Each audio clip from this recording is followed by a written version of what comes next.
একটা ঘর তখনই সুন্দর হয়ে ওঠে যখন সেই ঘরের দুজন অর্থাৎ হাজবেন্ড এবং ওয়াইফ একে অপরের আন্ডারস্ট্যান্ডিং বা বোঝাপড়াটা ঠিক থাকে।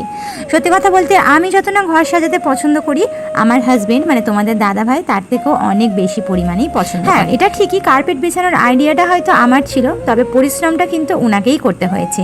অর্থাৎ সারা সপ্তাহ কাজ করার পর বুধবার একটা দিন ছুটি পেয়ে সেই দিনটাও কিন্তু শুধুমাত্র আমার জন্য, আমি যেহেতু ঘরটায় কার্পেট পাতার আইডিয়াটা দিয়েছিলাম, সেদিনটাও ছুটি না করে সারাটা দিন পরিশ্রম করে এত সুন্দরভাবে ঘরটাকে গুছিয়ে দিয়েছে। তাহলে তোমরা ভাবো যে মানুষটা কতটা পরিমাণে আন্ডারস্ট্যান্ডিং এবং কতটা পরিমাণে আমাকে বোঝে।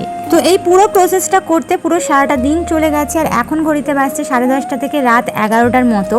তো ফাইনালি সারাটা দিন এত খাটাখাটনি হয়েছে, মানে একটু বিছানায় বসতেই পারিনি।